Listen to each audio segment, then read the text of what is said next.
Hello everyone, welcome to Victor's Knowledge. This is Shinu Sharma. So ਅੱਜ ਆਪਾਂ quickly revision ਕਰਾਂਗੇ current legal developments ਦੀ। ਸੋ ਜਿਹੜੇ current legal development ਨੇ already ਮੈਂ ਤੁਹਾਨੂੰ ਇਹਦੇ ਨੋਟਸ ਵੀ ਪ੍ਰੋਵਾਈਡ ਕਰਵਾਏ ਹੋਏ ਨੇ ਜਿੰਨੇ ਵੀ ਜਨਵਰੀ ਮਹੀਨੇ ਤੋਂ ਸ਼ੁਰੂ ਹੋ ਕੇ ਹੁਣ ਤੱਕ ਦੇ ਇੰਪੋਰਟੈਂਟ ਕਰੰਟ ਕੋਈ ਲੀਗਲ ਡਿਵੈਲਪਮੈਂਟ ਹੋਈਆਂ ਨੇ, ਕੋਈ ਬਿੱਲ ਆਇਆ ਹੈ, ਕੋਈ ਕਮੇਟੀ ਆਈ ਹੈ, ਕੋਈ ਵੀ ਪਾਰਲੀਮੈਂਟ ਨਾਲ ਰਿਲੇਟਡ ਖਬਰ ਹੈ। ਸੋ ਹਰ ਚੀਜ਼ ਆਪਾਂ ਡਿਸਕਸ ਕਰਾਂਗੇ। ਤੇ ਸਭ ਤੋਂ ਇੰਪੋਰਟੈਂਟ ਇਹਦੇ ਵਿੱਚ ਤੁਹਾਨੂੰ ਪੇਪਰ ਦੇ ਲਈ ਜੋ ਤੁਸੀਂ ਤਿਆਰ ਕਰਨਾ ਹੈ ਉਹਦੇ ਵਿੱਚ ਕਰੰਟ ਅਫੇਅਰ ਬੇਸ ਤੁਸੀਂ ਬਿਲਸ, ਕਮੇਟੀਜ਼, ਲੈਜਿਸਲੇਸ਼ਨਸ, ਅਮੈਂਡਮੈਂਟ ਸਿਰਫ ਇਹੀ ਤਿਆਰ ਕਰਨੀਆਂ ਨੇ। ਕਿਉਂਕਿ ਜੇ ਤੁਸੀਂ ਪਿਛਲੇ ਸਾਲ ਸਬ ਇੰਸਪੈਕਟਰ ਦਾ ਪੇਪਰ ਦੇਖਿਆ ਹੋਊਗਾ ਤਾਂ ਤੁਹਾਨੂੰ ਚੰਗੀ ਤਰ੍ਹਾਂ ਪਤਾ ਹੋਊਗਾ ਕਿ ਪੇਪਰ ਦੇ ਵਿੱਚ ਡਾਇਰੈਕਟਲੀ ਸਿੰਪਲੀ ਸਿੱਧੇ ਸਿੱਧੇ ਇਸੇ ਟਾਈਪ ਦੇ ਲਾਜ਼ ਚੋਂ ਬਿਲਸ ਚੋਂ ਹੀ ਕੁਐਸਚਨ ਪੁੱਛੇ ਗਏ ਸੀ। So now let's get started. ਸਭ ਤੋਂ ਪਹਿਲਾ ਹੈ ਪੌਸ਼ ਐਕਟ ਬਾਰੇ। ਪੌਸ਼ ਜਿਹਦੀ ਫੁੱਲ ਫਾਰਮ ਹੈ protection of women from sexual harassment. 2013 ਦਾ ਐਕਟ ਹੈ। ਰੀਸੈਂਟਲੀ ਇੱਕ ਪਟੀਸ਼ਨ ਫਾਈਲ ਹੋਈ ਸੀ ਸੁਪਰੀਮ ਕੋਰਟ ਦੇ ਅੰਦਰ ਜਿਹਦੇ ਵਿੱਚ ਜੋ ਬੰਬੇ ਹਾਈ ਕੋਰਟ ਨੇ ਕੁਝ ਕੇਸਿਸ ਸੀਗੇ ਪੌਸ਼ ਐਕਟ ਨਾਲ ਰਿਲੇਟਡ, ਉਹਨਾਂ ਦੇ ਅੰਤਰਗਤ ਗਾਈਡਲਾਈਨ ਜਾਰੀ ਕੀਤੀਆਂ ਸੀ, ਉਹਨਾਂ ਨੂੰ ਚੈਲੰਜ ਕਰਦੇ ਹੋਏ ਬੰਬੇ ਹਾਈ ਕੋਰਟ ਦੇ ਡਿਸੀਜਨ ਨੂੰ, ਗਾਈਡਲਾਈਨ ਨੂੰ ਚੈਲੰਜ ਕਰਦੇ ਹੋਏ ਸੁਪਰੀਮ ਕੋਰਟ ਵਿੱਚ ਪਟੀਸ਼ਨ ਦਾਖਲ ਹੋਈ ਸੀ। ਪ੍ਰੋਵੀਜ਼ਨ ਜਿਹਨੂੰ ਚੈਲੰਜ ਕੀਤਾ ਗਿਆ ਸੀ ਉਹਦੇ ਅੰਦਰ ਇਹ ਲਿਖਿਆ ਸੀ ਕਿ ਇੱਕ ਬਲੈਂਕੇਟ ਬਾਰ ਹੈ, ਰੋਕ ਹੈ ਪਾਰਟੀਜ਼ ਤੇ ਐਡਵੋਕੇਟ ਤੇ ਕਿ ਉਹ ਕੋਈ ਵੀ ਸ਼ੇਅਰ ਨਹੀਂ ਕਰ ਸਕਦੇ record including order, judgment media ਦੇ ਨਾਲ।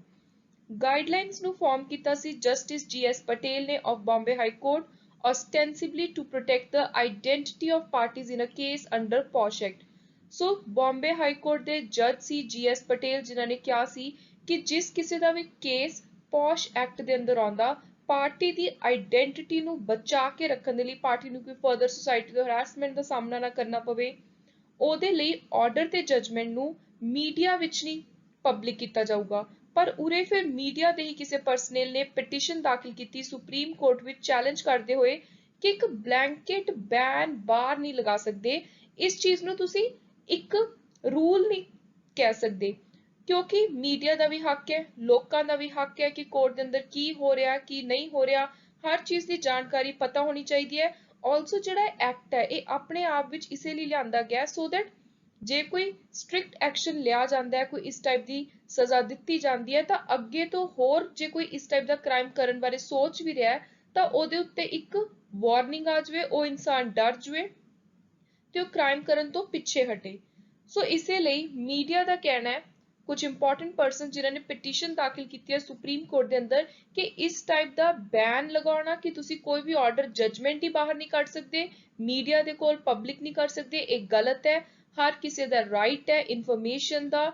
ਸੁਪਰੀਮ ਕੋਰਟ ਦੇ ਅੰਦਰ ਜਾਂ ਕਿਸੇ ਵੀ ਹੋਰ ਕੋਰਟ ਦੇ ਅੰਦਰ ਕੀ ਹੋ ਰਿਹਾ, ਕੀ ਜਜਮੈਂਟ ਪਾਸ ਕੀਤੀ ਜਾ ਰਹੀ ਹੈ ਪਤਾ ਹੋਣਾ ਚਾਹੀਦਾ ਹੈ। ਹਾਂ ਜੇ ਕੋਈ ਪਾਰਟਿਕੂਲਰ ਕੇਸ ਹੈ ਜਿੱਥੇ ਕੋਈ ਮਾਈਨਰ ਹੈ ਆਪਾਂ ਉੱਥੇ ਸਮਝ ਸਕਦੇ ਹਾਂ ਕਿ ਉਹਦੀ ਆਇਡੈਂਟੀਟੀ ਨੂੰ ਬਾਹਰ ਕੱਢਣਾ ਗਲਤ ਹੈ। ਸੋ ਉੱਥੇ ਕੋਰਟ ਕੇਸ ਟੂ ਕੇਸ ਦੇਖ ਸਕਦੀ ਹੈ ਕਿ ਕਿੱਥੇ ਜ਼ਰੂਰਤ ਹੈ ਕਿੱਥੇ ਨਹੀਂ ਜ਼ਰੂਰਤ ਹੈ ਪ੍ਰਾਈਵੇਸੀ ਰੱਖਣ ਦੀ, ਪਰ ਹਰ ਕੇਸ ਨੂੰ ਤੁਸੀਂ ਇਸ ਟਾਈਪ ਨਾਲ ਬੈਨ ਨਹੀਂ ਕਰ ਸਕਦੇ। ਅਗਲਾ ਹੈ criminalizing marital rape। Recently, a batch of petitions seeking criminalizing of marital rape has been filed in Delhi High Court। In response to it, Union Government ने reply ਕੀਤਾ है कि एक constructive approach है towards criminalizing it। Also, अलग-अलग suggestions ਲਏ ਗਏ ਨੇ states ਤੇ। The petition seeks to amend criminal law ਜਿਹਦੇ ਵਿੱਚ section 375 ਹੈ IPC the. Supreme court on death penalty. Recently supreme court ਨੇ ਇੱਕ ਪਰਸਨ ਦੀ ਡੈਥ ਸੈਂਟੈਂਸ ਨੂੰ ਕਮਿਊਟ ਕੀਤਾ ਹੈ। ਸੋ ਡੈਥ ਸੈਂਟੈਂਸ ਨੂੰ ਹਟਾ ਕੇ ਉਹਨੂੰ ਉਮਰ ਕੈਦ ਦੀ ਸਜ਼ਾ ਦਿੱਤੀ ਹੈ। ਜੋ ਪਰਸਨ ਕਨਵਿਕਟਡ ਸੀ ਰੇਪ ਤੇ ਮਰਡਰ ਦਾ ਇੱਕ 7 ਸਾਲ ਦੀ ਕੁੜੀ ਦੇ। ਜਜਮੈਂਟ ਐਂਟੀ ਡੈਥ ਪੈਨਲਟੀ ਕਾਜ਼ ਦੇ ਲਈ ਇੱਕ ਲੈਂਡਮਾਰਕ ਸਿਗਨੀਫੀਕੈਂਟ ਪ੍ਰੈਸੀਡੈਂਟ ਬਣ ਚੁੱਕੀ ਹੈ। ਸੁਪਰੀਮ ਕੋਰਟ ਦਾ ਰੂਲ ਕੀ ਸੀ, ਕੀ ਡਿਸੀਜਨ ਦਿੱਤਾ ਸੀ ਇਸ ਕੇਸ ਦੇ ਅੰਦਰ, ਸੁਪਰੀਮ ਕੋਰਟ ਨੇ ਕਿਉਂ ਡੈਥ ਸੈਂਟੈਂਸ ਨੂੰ ਹਟਾ ਕੇ ਲਾਈਫ ਇੰਪ੍ਰਿਜ਼ਨਮੈਂਟ ਦੀ ਸਜ਼ਾ ਸੁਣਾਈ। ਸੁਪਰੀਮ ਕੋਰਟ ਨੇ ਡੈਥ ਸੈਂਟੈਂਸ ਨੂੰ ਹਟਾ ਕੇ ਲਾਈਫ ਇੰਪ੍ਰਿਜ਼ਨਮੈਂਟ ਦਿੱਤੀ। He shall not be entitled to premature release or remission before undergoing। ਤੇ ਇੱਕ ਕੰਡੀਸ਼ਨ ਰੱਖੀ ਹੈ ਕਿ ਲਾਈਫ ਇੰਪ੍ਰਿਜ਼ਨਮੈਂਟ ਦਾ ਮਤਲਬ ਹੈ ਕਿ ਰਿਮਿਸ਼ਨ ਜਾਂ ਪ੍ਰੀਮੈਚੁਰ ਕੋਈ ਰਿਲੀਜ਼ ਨਹੀਂ ਹੋ ਸਕਦੀ, ਹਮੇਸ਼ਾ ਲਈ ਜਦੋਂ ਤੱਕ ਉਮਰ ਕੈਦ ਉਹਨੂੰ ਹੈ ਹਮੇਸ਼ਾ ਪੂਰੀ ਉਮਰ ਉਹ ਅੰਦਰ ਹੀ ਰਹੂਗਾ ਪਰਸਨ। ਐਕਚੁਅਲ ਪੀਰੀਅਡ ਜਿਹੜਾ ਲਾਈਫ ਇੰਪ੍ਰਿਜ਼ਨਮੈਂਟ ਦਾ ਸੀ, ਐਕਚੁਅਲ ਇੰਪ੍ਰਿਜ਼ਨਮੈਂਟ ਸੀ ਉਹ ਸੀ 30 ਸਾਲ ਦੀ। सुप्रीम कोर्ट ने एडवाइस किया ट्रायल जजेस नु that they should not be swayed in favor of death penalty merely because of dreadful nature of crime and its harmful impact on society. They should equally consider mitigating factors in favor of life imprisonment. Supreme court ने trial जजेस नु किया ਜਿਹੜੀ ਨੀਚੇ ਵਾਲੀ court ਤੋਂ death sentence ਸੁਣਾਈ ਗਈ ਸੀ ਕਿ ਜ਼ਰੂਰੀ ਨਹੀਂ ਹਮੇਸ਼ਾ ਆਪਾਂ ਕ੍ਰਿਮੀਨਲ ਨੇ ਜੋ ਕ੍ਰਾਈਮ ਕੀਤਾ ਹੈ ਉਹਦਾ ਕੀ ਅਸਰ ਹੈ ਉਹ ਦੇਖੀਏ ਕਦੇ-ਕਦੇ ਆਪਾਂ ਨੂੰ ਲਾਈਫ ਇੰਪ੍ਰਿਜ਼ਨਮੈਂਟ ਦਾ ਕੀ ਅਸਰ ਹੋ ਸਕਦਾ ਹੈ ਉਮਰ ਕੈਦ ਦਾ ਉਹ ਚੀਜ਼ ਵੀ ਦੇਖਣੀ ਚਾਹੀਦੀ ਹੈ Supreme Court referred to the evolution of principles of penology and said that penology has grown to accommodate the philosophy of preservation of human life. Supreme Court ਦਾ ਮੰਨਣਾ ਹੈ ਜੋ particular judge ਨੇ ਇਹ decision ਦਿੱਤਾ ਉਹਨਾਂ ਦੀ ਆਪਣੀ thinking ਹੈ ਕਿ ਜਿਹੜਾ ਨਵੇਂ concept ਆ ਰਹੇ ਨੇ ਜਿਵੇਂ ਜਿਵੇਂ ਆਪਣੀ society ਬਦਲਦੀ ਜਾ ਰਹੀ ਹੈ ਕਿਤੇ ਨਾ ਕਿਤੇ ਹਿਊਮਨ ਲਾਈਫ ਨੂੰ ਬਚਾ ਕੇ ਰੱਖਣ ਦੀ ਜਿਹੜੀ ਇੱਕ ਸੋਚ ਹੈ ਉਹ ਅੱਗੇ ਵਧਦੀ ਜਾ ਰਹੀ ਹੈ ਜਿਹਨੂੰ ਦੇਖਦੇ ਹੋਏ ਐਂਟੀ ਡੈਥ ਪੈਨਲਟੀ ਡਿਸੀਜਨ ਦਿੱਤਾ ਗਿਆ ਕਿ ਡੈਥ ਸੈਂਟੈਂਸ ਨਹੀਂ ਮਿਲੂਗੀ ਉਮਰ ਕੈਦ ਤੇ ਉਮਰ ਕੈਦ ਦਾ ਮਤਲਬ ਸਾਰੀ ਉਮਰ ਜਦੋਂ ਤੱਕ ਉਹਦੀ ਨੈਚੁਰਲ ਡੈਥ ਨਹੀਂ ਹੁੰਦੀ ਡੈਥ ਪੈਨਲਟੀ ਹੈ ਕੀ ਕੈਪੀਟਲ ਪਨਿਸ਼ਮੈਂਟ ਆਪਾਂ ਇਹਨੂੰ ਕਹਿ ਦਿੰਦੇ ਆ ਡੈਥ ਪੈਨਲਟੀ ਕਹਿ ਦਿੰਦੇ ਆ ਮੌਤ ਦੀ ਸਜ਼ਾ It is the execution of offender sentenced to death after conviction by a court of law of a criminal offense. ਕਿਸੇ ਵੀ ਅਪਰਾਧੀ ਨੂੰ ਦੇਣ ਵਾਲੀ ਸਭ ਤੋਂ ਵੱਡੀ ਸਜ਼ਾ ਹੁੰਦੀ ਹੈ ਮੌਤ ਦੀ ਸਜ਼ਾ ਹਾਈਐਸਟ ਪੈਨਲਟੀ ਜਨਰਲੀ ਜਿਹੜੇ ਰੇਅਰੈਸਟ ਆਫ ਦਾ ਰੇਅਰ ਕੇਸ ਹੁੰਦੇ ਨੇ ਉੱਥੇ ਹੀ ਇਹਨੂੰ ਦਿੱਤਾ ਜਾਂਦਾ ਜੋ ਐਜਾ ਘਿਨੌਣਾ ਕ੍ਰਾਈਮ ਹੋਵੇ ਜਿਹਨੂੰ ਆਪਾਂ ਨਾਰਮਲ ਇਨਸਾਨ ਸੋਚ ਵੀ ਨਹੀਂ ਸਕਦਾ ਆਪਣੀ ਸੋਚ ਤੋਂ ਪਰੇ ਦਾ ਤਰੀਕਾ ਵਰਤਿਆ ਜਾਵੇ ਕੋਈ ਅਪਰਾਧ ਕਰਨ ਦੇ ਲਈ ਤੇ ਉਹ ਅਪਰਾਧ ਕੋਈ ਮਰਡਰ ਰੇਪ ਜਾਂ ਟ੍ਰੈਜਨ ਹੋਵੇ What are the Supreme Court's previous ruling on death penalty ਹੁਣ ਜਿਹੜੇ ਕੇਸ ਨੇ these are very important ਹਰ ਕੇਸ ਤੁਹਾਨੂੰ ਇਹ ਪਤਾ ਹੋਣਾ ਚਾਹੀਦਾ ਹੈ ਸਭ ਤੋਂ ਪਹਿਲਾਂ 1973 ਦਾ Jagmohan Singh versus state of Punjab ਇਹਦੇ ਵਿੱਚ ਸੁਪਰੀਮ ਕੋਰਟ ਨੇ ਕਿਹਾ ਸੀ ਕਿ ਜਿਹੜੀ ਆਰਟੀਕਲ 21 ਹੈ ਲਾਈਫ ਟੂ ਲਿਬਰਟੀ ਦੀ ਗੱਲ ਕਰਦਾ ਹੈ According to Article 21, deprivation of life is constitutionally permissible if that is done according to procedure established by law. So, ਇਸ ਕੇਸ ਦੇ ਅੰਦਰ ਕਿਹਾ ਕਿ ਸੰਵਿਧਾਨ ਆਪਾਂ ਨੂੰ ਇੱਕ ਚੀਜ਼ ਦੀ ਪਰਮਿਸ਼ਨ ਦਿੰਦਾ ਹੈ ਕਿ ਤੁਸੀਂ ਕਿਸੇ ਦੀ ਜਾਨ ਲੈ ਸਕਦੇ ਹੋ ਜੇ ਉਹ ਲਾਅ ਦੇ ਮੁਤਾਬਿਕ ਹੈ ਇਹਦਾ ਮਤਲਬ ਡੈਥ ਸੈਂਟੈਂਸ ਜਿੱਥੇ ਕੋਈ ਕੇਸ ਚੱਲਣ ਤੋਂ ਬਾਅਦ ਕਿਸੇ ਅਪਰਾਧੀ ਦਾ ਗੁਨਾਹ ਪ੍ਰੂਵ ਹੋਣ ਤੋਂ ਬਾਅਦ ਸੁਣਾਈ ਜਾਂਦੀ ਹੈ ਤਾਂ ਉੱਥੇ ਉਹ ਵੈਲਿਡ ਹੈ Rajinder Prasad versus state of UP 1979 ਦਾ ਕੇਸ ਹੈ ਇਹਦੇ ਵਿੱਚ ਸੁਪਰੀਮ ਕੋਰਟ ਨੇ ਕਿਹਾ if the murderous operation of criminal jeopardize the social security in a persistent planned and perilous fashion then his enjoyment of fundamental right may be rightly annihilated ਇਹਦਾ ਮਤਲਬ ਹੈ ਜੇ ਕਿਸੇ ਦੀ ਕ੍ਰਿਮੀਨਲ ਦੀ ਇਹ ਜੀ ਮਨਸ਼ਾ ਹੈ ਕਿ ਉਹ ਕੋਈ ਨਾ ਜੋ ਅਪਰਾਧ ਕਰ ਰਿਹਾ ਹੈ ਉਹ ਆਊਟ ਆਫ ਪਲਾਨ ਪਰਸਿਸਟੈਂਟ ਲਗਾਤਾਰ ਤਰੀਕੇ ਨਾਲ ਕਰ ਰਿਹਾ ਹੈ ਸੋਸਾਇਟੀ ਨੂੰ ਚੈਲੰਜ ਪੇਸ਼ ਕਰ ਰਿਹਾ ਹੈ ਤਾਂ ਉਹਨੂੰ ਖੁਦ ਨੂੰ ਵੀ ਕੋਈ ਫੰਡਾਮੈਂਟਲ ਰਾਈਟ ਇੰਜੋਏ ਕਰਨ ਦਾ ਹੱਕ ਨਹੀਂ ਹੈ ਅਗਲਾ ਸਭ ਤੋਂ ਇੰਪੋਰਟੈਂਟ ਕੇਸ ਜੋ ਪੇਪਰ ਚ ਆਉਂਦੇ ਬਹੁਤ ਹਾਈ ਚਾਂਸਸ ਨੇ ਇਹਨੂੰ ਲੈਂਡਮਾਰਕ ਕੇਸ ਮੰਨਿਆ ਜਾਂਦਾ ਹੈ ਇਹ ਆਪਾਂ ਨੇ ਲੀਗਲ ਰੀਜ਼ਨਿੰਗ ਦੇ ਟੌਪਿਕ ਅੰਦਰ ਵੀ ਕਵਰ ਕੀਤਾ ਹੈ Bachan Singh versus state of Punjab supreme court ਨੇ ਇੱਕ ਇੰਪੋਰਟੈਂਟ ਡਿਸੀਜਨ ਦਿੱਤਾ ਕਿ ਜਿਹੜੀ ਡੈਥ ਪੈਨਲਟੀ ਹੈ ਇਹਨੂੰ ਸਿਰਫ ਰੇਅਰੈਸਟ ਆਫ ਦਾ ਰੇਅਰ ਕੇਸ ਵਿੱਚ ਹੀ ਦਿੱਤੀ ਜਾਊਗੀ ਇਹਨੂੰ ਆਪਾਂ ਨਾਰਮਲ ਰੋਜ਼ਮਰਰਾ ਦੀ ਜ਼ਿੰਦਗੀ ਵਿੱਚ ਹਰ ਮਰਡਰ ਦੇ ਕੇਸ ਹਰ ਰੇਪ ਦੇ ਕੇਸ ਵਿੱਚ ਆਪਾਂ ਨਹੀਂ ਦੇ ਸਕਦੇ ਜਿੱਥੇ ਕੋਰਟ ਨੂੰ ਇਹ ਲੱਗੇ ਕਿ ਇਹ ਕੇਸ ਅੱਜ ਤੱਕ ਦਾ ਸਭ ਤੋਂ ਅਲੱਗ ਕੇਸ ਦੇਖਣ ਨੂੰ ਮਿਲਿਆ ਹੈ ਬਹੁਤ ਹੀ ਹੀਨੀਅਸ ਬਾਰਬੇਰੀਅਸ ਨੇਚਰ ਦਾ ਕ੍ਰਾਈਮ ਕੀਤਾ ਹੈ ਜਾਨਵਰਾਂ ਦੀ ਤਰ੍ਹਾਂ ਕ੍ਰਾਈਮ ਕੀਤਾ ਹੈ ਕੋਈ ਉਸ ਤਰੀਕੇ ਦੇ ਨਾਲ ਕਿਸੇ ਨੂੰ ਮਾਰਿਆ ਹੈ ਸੋ ਉੱਥੇ ਹੀ ਡੈਥ ਪੈਨਲਟੀ ਅਨਾਉਂਸ ਕੀਤੀ ਜਾਊਗੀ ਤੇ ਇਹਦੇ ਨਾਲ ਹੀ ਰਿਲੇਟਡ ਇੱਕ ਹੋਰ ਕੇਸ ਹੈ 1983 ਦਾ Machhi Singh versus state of Punjab ਜਿਹਦੇ ਵਿੱਚ ਰੇਅਰੈਸਟ ਆਫ ਦਾ ਰੇਅਰ ਕੇਸ ਕੀ ਹੋਊਗਾ ਕਿਸ ਟਾਈਪ ਦੇ ਕੇਸ ਆਉਣਗੇ ਉਸ ਚੀਜ਼ ਦੀਆਂ ਕੁਝ ਇੰਪੋਰਟੈਂਟ ਗਾਈਡਲਾਈਨਸ ਜਾਰੀ ਕੀਤੀਆਂ ਸੀ ਸੁਪਰੀਮ ਕੋਰਟ ਨੇ ਸੋ ਬਚਨ ਸਿੰਘ ਤੇ ਮੱਛੀ ਸਿੰਘ ਇਹ ਦੋਨੋਂ ਇੰਪੋਰਟੈਂਟ ਕੇਸ ਨੇ with regard to death penalty Next है protection of children from sexual offences. Recently दो जज ਦੇ ਬੈਂਚ ਹੈ ਸੁਪਰੀਮ ਕੋਰਟ ਨੇ ਜਿਨ੍ਹਾਂ ਨੇ ਇੱਕ ਸਪਲਿਟ ਵਰਡਿਕਟ ਦਿੱਤੀ ਹੈ ਇਸ਼ੂ ਦਿੱਤੇ ਮਤਲਬ ਉਹਨਾਂ ਦਾ ਅਲੱਗ-ਅਲੱਗ ਆਪਣੀ opposite decision ਸੀ ਸੈਕਸ਼ਨ 155(2) CRPC ਜਿਹੜਾ ਸੈਕਸ਼ਨ 23 ਹੈ ਪੋਕਸੋ ਐਕਟ ਦਾ ਉਹਦੇ ਉੱਤੇ ਅਪਲਾਈ ਹੋਊਗਾ। ਸੋ ਜਿਹੜੀ ਇਨਵੈਸਟੀਗੇਸ਼ਨ ਦਾ ਤਰੀਕਾ ਸੈਕਸ਼ਨ 155 ਦੇ ਅੰਦਰ ਵਰਤਿਆ ਜਾਣਾ, ਸੇਮ ਉਹੀ ਤਰੀਕੇ ਦੇ ਨਾਲ ਸੈਕਸ਼ਨ 23 ਦੇ ਅੰਦਰ ਜੇ ਕੋਈ ਅਪਰਾਧ ਕਰ ਰਿਹਾ ਹੈ ਤਾਂ ਉਹਦੀ ਇਨਵੈਸਟੀਗੇਸ਼ਨ ਹੋਊਗੀ, ਜੋ ਇਸ ਰੀਸੈਂਟ ਜਜਮੈਂਟ ਦੇ ਵਿੱਚ ਜਜਿਸ ਨੇ ਕਿਹਾ ਹੈ। ਪਰ ਇਹਦੇ ਵਿੱਚ ਇੱਕ ਜੱਜ ਨੇ ਅਲੱਗ ਵਰਡਿਕਟ ਦਿੱਤਾ ਹੈ, ਦੂਜੇ ਨੇ ਅਲੱਗ ਦਿੱਤਾ ਹੈ। As per section 155 clause 2 CRPC, ਇੱਕ ਪੁਲਿਸ ਆਫੀਸਰ ਇਨਵੈਸਟੀਗੇਟ ਨਹੀਂ ਕਰ ਸਕਦਾ ਇੱਕ ਨਾਨ ਕੋਗਨੀਜ਼ੇਬਲ ਆਫੈਂਸ ਬਿਨਾਂ ਮੈਜਿਸਟ੍ਰੇਟ ਦੇ ਆਰਡਰ ਤੋਂ। ਸੈਕਸ਼ਨ 23 ਪੋਕਸੋ ਦਾ ਰਿਲੇਟ ਕਰਦਾ to offence of disclosure of identity of victim of sexual offence, ਕਿ ਜਿਹਦੇ ਨਾਲ ਅਪਰਾਧ ਹੋਇਆ ਹੈ, ਕੋਈ ਬੱਚਾ ਹੈ ਤਾਂ ਉਹਦੀ ਜਿਹੜੀ ਆਇਡੈਂਟੀਟੀ ਹੈ ਉਹਨੂੰ ਕਿਵੇਂ ਡਿਸਕਲੋਜ਼ ਕਰਨਾ ਹੈ ਨਹੀਂ ਕਰਨਾ, ਸੋ ਉਹ ਚੀਜ਼ ਲਈ ਹੈ ਸੈਕਸ਼ਨ 23 ਤੇ ਐਜ਼ ਸੱਚ ਇਹ ਸੈਕਸ਼ਨ ਵੀ ਪੇਪਰ ਲਈ ਇੰਪੋਰਟੈਂਟ ਹੈ। One of the judges opined that disclosure of identity who is a victim or who is in conflict with law is in fundamental breach of the right of children, the right not to be embarrassed. So ਇੱਕ ਜੱਜ ਨੇ ਕਿਹਾ ਕਿ investigation ਦੇ ਦੌਰਾਨ ਜਿਹੜੀ identity victim ਦੀ reveal ਕੀਤੀ ਜਾਂਦੀ ਹੈ ਉਹ ਨਹੀਂ ਹੋਣੀ ਚਾਹੀਦੀ। ਦੂਜੇ ਜੱਜ ਨੇ ਕਿਹਾ ਕਿ ਹੋ ਸਕਦੀ ਹੈ। ਪੋਕਸੋ ਐਕਟ ਦੇ ਨਾਲ ਹੀ ਰਿਲੇਟਡ ਹੋਰ ਚਾਈਲਡ ਨੂੰ ਲੈ ਕੇ ਉਹਨਾਂ ਦੇ ਰਾਈਟਸ ਨੂੰ ਬਚਾਉਣ ਦੇ ਲਈ ਚਿਲਡਰਨ ਦੇ ਕਿਹੜੇ-ਕਿਹੜੇ ਇਨੀਸ਼ੀਏਟਿਵਸ ਨੇ, ਸਰਕਾਰ ਨੇ ਲਾਅ ਨਾਲ ਰਿਲੇਟਡ ਕੋਈ ਸਕੀਮ ਕੱਢੀ ਹੋਈ ਹੈ, ਕੋਈ ਐਕਟ ਹੈ, ਕੋਈ ਯੂਨਿਟ ਤਿਆਰ ਕੀਤਾ ਹੋਇਆ, ਸੋ ਇੱਕ ਵਾਰੀ ਆਪਾਂ ਉਹ ਵੀ ਦੇਖ ਲੈਂਦੇ ਹਾਂ। ਸੋ ਸਭ ਤੋਂ ਪਹਿਲਾ ਹੈ child abuse prevention and investigation unit, ਦੂਜਾ ਹੈ ਬੇਟੀ ਬਚਾਓ ਬੇਟੀ ਪੜ੍ਹਾਓ, ਕੁੜੀਆਂ ਨੂੰ ਬਚਾ ਕੇ ਰੱਖਣ ਦੇ ਲਈ, ਫੀਮੇਲ ਇਨਫੈਂਟੀਸਾਈਡ ਦੇ ਉੱਤੇ ਰੋਕ ਲਗਾਉਣ ਦੇ ਲਈ, ਕੰਟਰੋਲ ਕਰਨ ਦੇ ਲਈ ਇਸ ਸਕੀਮ ਨੂੰ ਲਾਂਚ ਕੀਤਾ। Juvenile Justice Care and Protection Act 2000, Child Marriage Prohibition Act 2006, Child Labor Prohibition Regulation Act 2016। ਜੇ ਆਪਾਂ ਸੰਵਿਧਾਨ ਵੱਲ ਜਾਈਏ ਤਾਂ ਉਹਦੇ ਵਿੱਚ ਕਾਫੀ ਸਾਰੇ ਇੰਪੋਰਟੈਂਟ ਪ੍ਰੋਵੀਜ਼ਨ ਨੇ ਜਿਹੜੇ ਸਿੱਧਾ ਡਾਇਰੈਕਟਲੀ ਸਿਰਫ ਚਾਈਲਡ ਰਾਈਟਸ ਦੀ ਗੱਲ ਕਰਦੇ ਨੇ। ਸੋ ਜਿਹਦੇ ਵਿੱਚੋਂ ਆਰਟੀਕਲ 21 ਆਉਂਦਾ, 15, 14, 23, 24 ਜਿਹੜੇ ਅਗੇਂਸਟ ਐਕਸਪਲੋਇਟੇਸ਼ਨ ਆਰਟੀਕਲਸ ਨੇ, then free and compulsory education article 21A ਜੋ ਬਾਰ-ਬਾਰ ਪੇਪਰਾਂ 'ਚ ਪੁੱਛਿਆ ਜਾਂਦਾ ਹੈ, ਇੱਕ ਡਾਇਰੈਕਟਿਵ ਪ੍ਰਿੰਸੀਪਲ ਹੈ 39F ਦਾ। ਨੈਕਸਟ ਹੈ ਸੁਪਰੀਮ ਕੋਰਟ ਨੇ ਸਟ੍ਰਾਈਕ ਡਾਊਨ ਕੀਤਾ, ਹਟਾਇਆ 1 ਈਅਰ ਕੋਟਾ।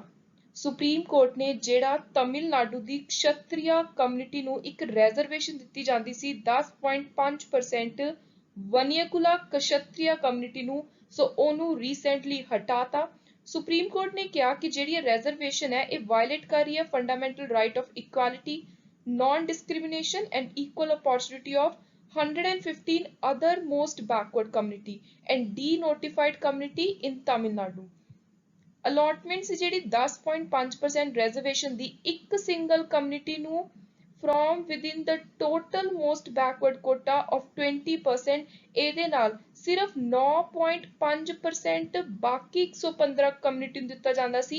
ਸੋ total 115 other most backward community ਦੇ ਵਿੱਚੋਂ ਸਿਰਫ ਇੱਕ ਅਲੱਗ ਇਹ ਜੀ ਵਨੀਅਕੁਲਾ ਕਮੇਟੀ ਸੀ ਜਿਹਨੂੰ ਕੱਲੀ ਨੂੰ ਹੀ 10.5% ਰਿਜ਼ਰਵੇਸ਼ਨ ਮਿਲੀ ਜਾ ਰਹੀ ਸੀ। ਸੋ ਹੁਣ ਇਸ ਚੀਜ਼ ਨੂੰ ਸੁਪਰੀਮ ਕੋਰਟ ਨੇ ਹਟਾਤਾ। ਨੈਕਸਟ ਇੱਕ important amendment bill, weapons of mass destruction and their delivery system, prohibition of unlawful activity amendment bill 2022। Recently Bharat ਸਰਕਾਰ ਨੇ ਲੋਕ ਸਭਾ ਦੇ ਵਿੱਚ ਇਸ ਬਿੱਲ ਨੂੰ ਇੰਟਰੋਡਿਊਸ ਕੀਤਾ ਹੈ। ਬਿੱਲ ਦੇ ਅੰਦਰ ਪ੍ਰੋਹਿਬਿਟ ਕੀਤਾ ਹੈ, ਰੋਕਿਆ ਗਿਆ ਹੈ ਕਿ ਕਿਸੇ ਵੀ ਐਕਟੀਵਿਟੀ ਨੂੰ ਜਿਹੜੀ ਕੋਈ ਵੀ ਵੈਪਨ ਆਫ ਮਾਸ ਡਿਸਟਰਕਸ਼ਨ ਦੇ ਨਾਲ ਰਿਲੇਟਡ ਹੈ ਉਹਨੂੰ ਕਿਸੇ ਨੇ ਫਾਈਨੈਂਸ ਨਹੀਂ ਕਰਨਾ, ਕੋਈ ਵੀ ਉਹਨੂੰ ਪੈਸਾ ਨਹੀਂ ਦਊਗਾ ਉਸ ਟਾਈਪ ਦੀ ਐਕਟੀਵਿਟੀ ਨੂੰ। ਨੈਕਸਟ ਹੈ information technology rule 2021। Ministry of electronic ਤੇ ਆਈਟੀ ਨੇ ਇਸ਼ੂ ਕੀਤਾ ਹੈ ਇੱਕ draft proposal for public comment on a set of proposed amendment to IT intermediary guideline and digital media ethic code rule 2021। Draft document ਨੂੰ ਉਸੇ ਦਿਨ withdraw ਕਰ ਲਿਆ ਸੀ ਜਿਸ ਦਿਨ ਇਹਨੂੰ ਪੇਸ਼ ਕੀਤਾ। ਜਿਹੜਾ ਆਈਟੀ ਟੈਕਨੋਲੋਜੀ ਦੇ ਨਵੇਂ ਰੂਲਸ ਨੇ 2021 ਦੇ, ਇੱਕ ਤਾਂ ਇਹਦਾ ਪੂਰਾ ਦਾ ਪੂਰਾ ਤੁਹਾਨੂੰ ਐਜ਼ ਇਟ ਇਜ਼ ਨਾਮ ਪਤਾ ਹੋਣਾ ਚਾਹੀਦਾ ਇਹਨਾਂ ਰੂਲਸ ਦਾ। ਫਰਵਰੀ 2021 ਚ ਇਹਨਾਂ ਨੂੰ ਨੋਟੀਫਾਈ ਕੀਤਾ ਗਿਆ ਸੀ। ਇਹਦੇ ਅੰਦਰ ਇੱਕ ਮੇਨ ਗੱਲ ਰੱਖੀ ਗਈ ਸੀ ਕਿ ਜੋ ਵੀ ਸੋਸ਼ਲ ਮੀਡੀਆ ਹੈ ਹੁਣ ਉਹਨਾਂ ਨੂੰ ਥੋੜੀ ਜੀ ਹੋਰ ਡਿਲੀਜੈਂਸ, ਇੱਕ ਪ੍ਰੋਪਰ ਦਿਮਾਗ ਦੇ ਅੰਦਰ ਧਿਆਨਪੂਰਵਕ ਗਾਈਡਲਾਈਨਸ ਨੂੰ ਅਪਣਾ ਕੇ ਆਪਣਾ ਕੰਮ ਅੱਗੇ ਵਧਾਉਣਾ ਪਊਗਾ। ਇਹਦਾ ਮਤਲਬ ਹੈ ਕਿ ਜਿਵੇਂ ਪਹਿਲਾਂ ਸੋਸ਼ਲ ਮੀਡੀਆ ਪਲੇਟਫਾਰਮ ਆਪਣੀ ਮਰਜ਼ੀ ਨਾਲ ਚੱਲਦੇ ਰਹਿੰਦੇ ਸੀ, ਕੋਈ ਪ੍ਰਾਈਵੇਸੀ ਦਾ ਧਿਆਨ ਨਹੀਂ ਸੀ ਰੱਖਦੇ, ਹੁਣ ਉਹਨਾਂ ਨੂੰ ਸਰਕਾਰ ਦੁਆਰਾ ਤੈਅ ਕੀਤੇ ਹੋਏ ਰੂਲਸ ਦੇ ਅਕੋਰਡਿੰਗ ਕੰਮ ਕਰਨਾ ਪੈਣਾ। Broadly, the IT Rule 2021 mandates social media platform to exercise greater diligence with respect to content on their platform। ਜੋ ਉਹਨਾਂ ਦੇ ਪਲੇਟਫਾਰਮ ਤੇ ਕੰਟੈਂਟ ਆ ਰਿਹਾ ਹੈ, ਕੌਣ ਪਬਲਿਸ਼ ਕਰ ਰਿਹਾ ਹੈ, ਕੌਣ ਉਹਨੂੰ ਯੂਜ਼ ਕਰ ਰਿਹਾ ਹੈ, ਕਿੱਥੇ ਅੱਗੇ ਅੱਗੇ ਉਹਨੂੰ ਵਧਾਇਆ ਜਾ ਰਿਹਾ ਹੈ, ਹਰ ਚੀਜ਼ ਦਾ ਧਿਆਨ ਰੱਖਣਾ ਹੈ ਸੋਸ਼ਲ ਮੀਡੀਆ ਪਲੇਟਫਾਰਮ ਦੇ ਓਨਰਸ ਨੇ। Information technology act section 69A recently Twitter ਤੋਂ ਕੁਝ ਪੋਸਟਾਂ ਹਟਾਈਆਂ ਗਈਆਂ ਸੀ ਤੇ ਪੋਸਟਾਂ ਹਟਵਾਉਣ ਦਾ ਆਰਡਰ ਦਿੱਤਾ ਸੀ ਮਿਨਿਸਟਰੀ ਆਫ ਇਲੈਕਟ੍ਰੋਨਿਕ ਤੇ ਆਈਟੀ ਨੇ ਸੈਕਸ਼ਨ 69A ਦੇ ਅੰਦਰ। ਟਵਿੱਟਰ ਨੇ ਉਸ ਤੋਂ ਬਾਅਦ ਜਦੋਂ ਉਸ ਤੋਂ ਪੋਸਟਾਂ ਹਟਵਾ ਦਿੱਤੀਆਂ ਗਈਆਂ ਕਰਨਾਟਕਾ ਹਾਈ ਕੋਰਟ ਦਾ ਰੁਖ ਕੀਤਾ। ਸੋ ਕਰਨਾਟਕਾ ਹਾਈ ਕੋਰਟ ਦੇ ਵਿੱਚ ਟਵਿੱਟਰ ਨੇ ਜਾ ਕੇ ਕੇਸ ਫਾਈਲ ਕੀਤਾ ਕਿ ਜੋ 69A ਦੀ ਪਾਵਰ ਵਰਤ ਕੇ ਮਿਨਿਸਟਰੀ ਨੇ ਪੋਸਟਾਂ ਹਟਵਾਈਆਂ ਨੇ ਉਹ ਗਲਤ ਹੈ। ਮਿਨਿਸਟਰੀ ਦਾ ਕਹਿਣਾ ਸੀ ਕਿ ਸੈਕਸ਼ਨ 69A ਦੇ ਅੰਦਰ ਜਿਹੜੀ ਕੰਪਨੀ ਹੈ ਟਵਿੱਟਰ ਹੈ ਉਹਨੇ ਮਲਟੀਪਲ ਓਕੇਜ਼ਨਸ ਤੇ ਅਲੱਗ-ਅਲੱਗ ਟਾਈਮ ਤੇ ਜਿਹੜੇ ਰੂਲਸ ਨੇ ਉਹਨਾਂ ਨੂੰ ਫੋਲੋ ਨਹੀਂ ਕੀਤਾ, fail to comply with the direction multiple occasion. Twitter ਨੇ ਸਬਮਿਟ ਕੀਤੀ ਲਿਸਟ 80 ਤੋਂ ਜ਼ਿਆਦਾ ਅਕਾਊਂਟਸ ਦੀ ਟਵੀਟਸ ਦੀ ਜਿਹੜੀ ਉਹਨੇ ਭਾਰਤ ਸਰਕਾਰ ਦੀ ਰਿਕੁਐਸਟ ਤੇ 2021 ਦੇ ਵਿੱਚ ਬਲੌਕ ਕਰਤੀ ਸੀ। ਟਵਿੱਟਰ ਦਾ ਕਹਿਣਾ ਹੈ ਕਿ ਜਿਹੜੇ ਅਲੱਗ-ਅਲੱਗ ਅਕਾਊਂਟ ਨੇ ਪੋਸਟਾਂ ਹੈ ਜਿਨ੍ਹਾਂ ਨੂੰ ਮਿਨਿਸਟਰੀ ਨੇ ਓਵਰਬੋਰਡ ਤੇ ਆਰਬਿਟਰੇਰੀ ਕਿਹਾ ਜਾਂ ਡਿਸਪ੍ਰੋਪੋਰਸ਼ਨੇਟ ਕਿਹਾ ਇਹ ਗਲਤ ਹੈ। ਨੈਕਸਟ ਹੈ what are legal metrology packaged commodity rule 2011। ਸੋ ਇਹ ਜਿਹੜੇ ਰੂਲਸ ਨੇ ਇਹ ਰੈਗੂਲੇਟ ਕਰਦੇ ਨੇ ਕਿ ਜਿਹੜੀਆਂ ਚੀਜ਼ਾਂ ਪਹਿਲਾਂ ਤੋਂ ਹੀ ਪ੍ਰੀ ਪੈਕੇਜਡ ਹੋ ਕੇ ਆਉਂਦੀਆਂ ਨੇ, ਕੋਈ ਇਹੋ ਜਿਹੀਆਂ ਖਾਣ ਪੀਣ ਵਾਲੀਆਂ ਚੀਜ਼ਾਂ ਨੇ, ਕਮੋਡਿਟੀਜ਼ ਨੇ, ਉਹਨਾਂ ਦੀ ਸੇਲ ਤੋਂ ਪਹਿਲਾਂ ਕੁਝ ਪਾਰਟਿਕੂਲਰ ਲੇਬਲ ਲੱਗੇ ਹੋਣੇ ਚਾਹੀਦੇ ਨੇ। ਜੋ ਲੇਬਲ ਨਹੀਂ ਲੱਗੇ ਹੋਏ ਤਾਂ ਤੁਸੀਂ ਉਹਨਾਂ ਨੂੰ ਨਹੀਂ ਵੇਚ ਸਕਦੇ। ਪੈਕੇਜਡ ਮਟੀਰੀਅਲ ਦੀ ਉਰੇ ਗੱਲ ਹੋ ਰਹੀ ਹੈ। ਮੇਨ ਏਮ ਸੀ ਇਸ ਐਕਟ ਦਾ to establish and enforce standard of weights and measure, regulate trade and commerce in weights, measure and other goods which are sold or distributed by weight, measure or number and any other matter that is connected to the same। ਇਸ act ਦੇ ਅਨੁਸਾਰ ਜਿਹੜੀ centre ਦੀ ਸਰਕਾਰ ਹੈ ਉਹ ਇੱਕ director appoint ਕਰ ਸਕਦੀ ਹੈ ਲੀਗਲ ਮੈਟਰੋਲੋਜੀ ਦਾ ਜੋ ਇੰਟਰਸਟੇਟ ਟ੍ਰੇਡ ਤੇ ਕਾਮਰਸ ਦੀਆਂ ਸਾਰੀਆਂ ਡਿਊਟੀਆਂ ਨਿਭਾਊਗਾ, ਜੋ ਚੈੱਕ ਕਰੂਗਾ ਕਿ ਜੋ ਵੀ ਪ੍ਰੀ ਪੈਕੇਜ ਕਮੋਡਿਟੀ ਹੈ ਕਿਤੇ ਵੀ ਉਹਦਾ ਟ੍ਰੇਡ ਹੋ ਰਿਹਾ ਹੈ ਉਹ ਪ੍ਰੋਪਰ ਲੇਬਲਿੰਗ ਦੇ ਤਹਿਤ ਹੈ ਜਾਂ ਫਿਰ ਨਹੀਂ।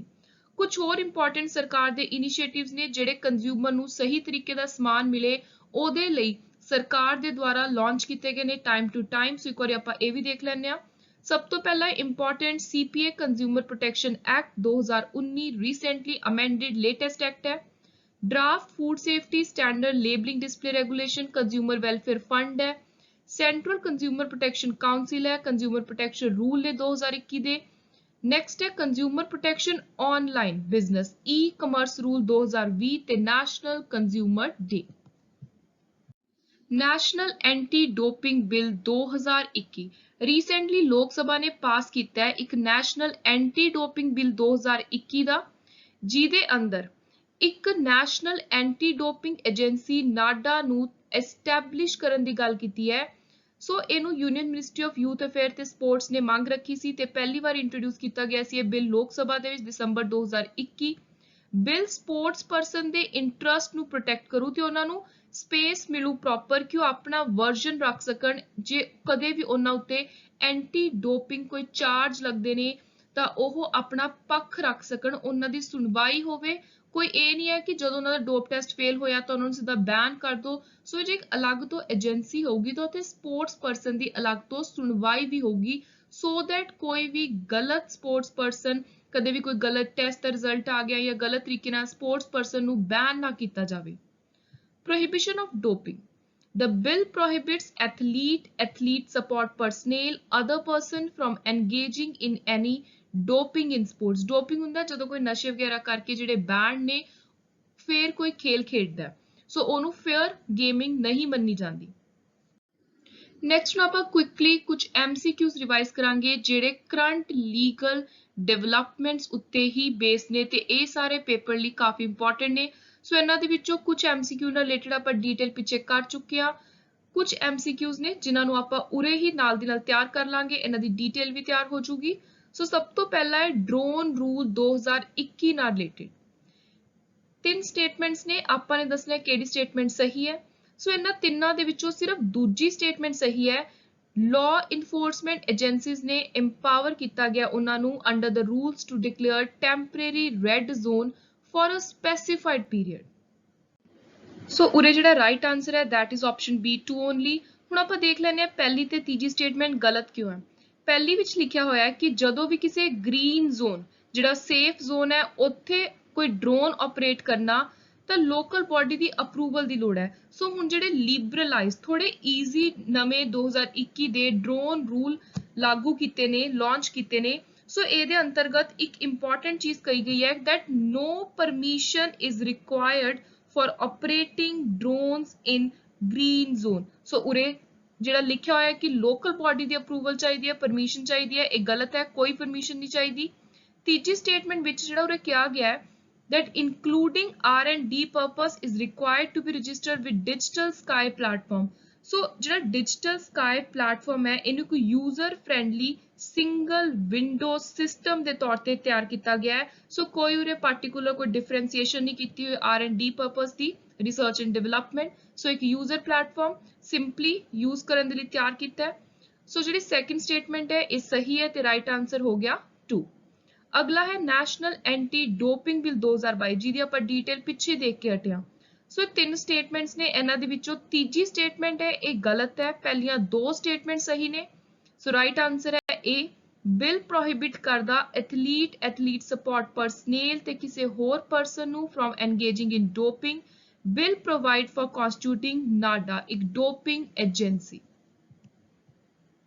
नेक्स्ट है क्रिमिनल प्रोसीजर आइडेंटिफिकेशन एक्ट 2022।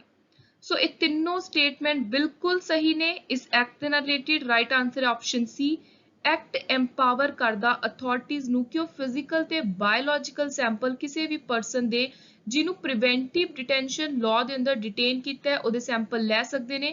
जे कोई डाटा नहीं दे रहा तो उन्हें एक अपराध मन्निया जाऊगा।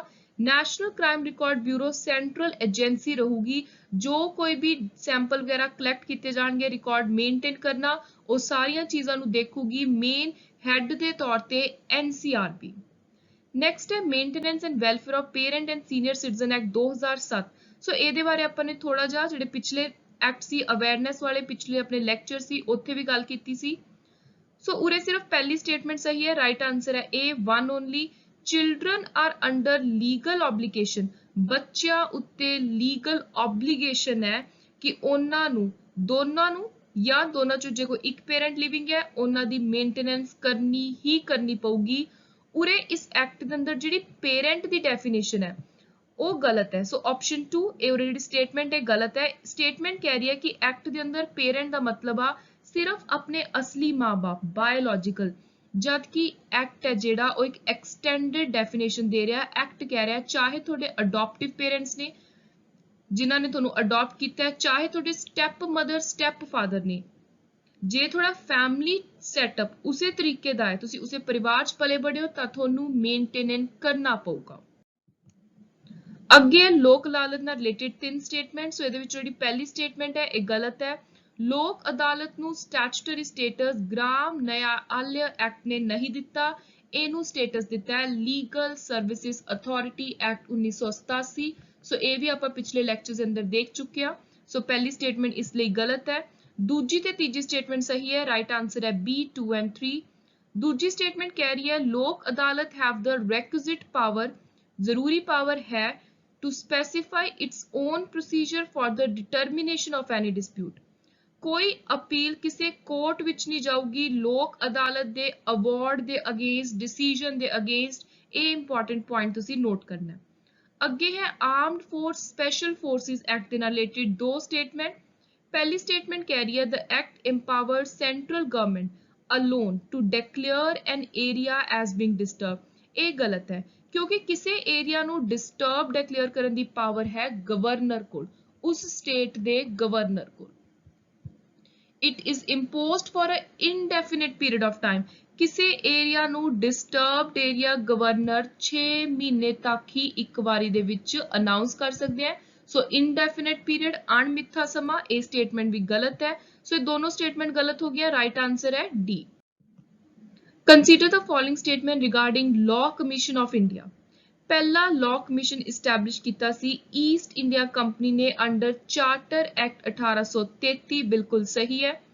It is a body established by an act of parliament every 4 year. So ये गलत है जो कोई पार्टिकुलर कोई डिसीजन लैना हुंदा है, कोई लॉ पास करना हुंदा, कोई नवा लॉ तैयार करना है, ਉਹਦੇ ਉੱਤੇ ਜਦੋਂ ਕੋਈ ਪ੍ਰੋਪਰ ਡਿਸਕਸ਼ਨ ਕਰਨੀ ਹੁੰਦੀ ਹੈ ਉਹਦੇ ਲਈ ਇੱਕ ਕਮੇਟੀ ਦੇ ਤੌਰ ਤੇ ਲਾਅ ਕਮਿਸ਼ਨ ਬਣਦਾ ਹੈ।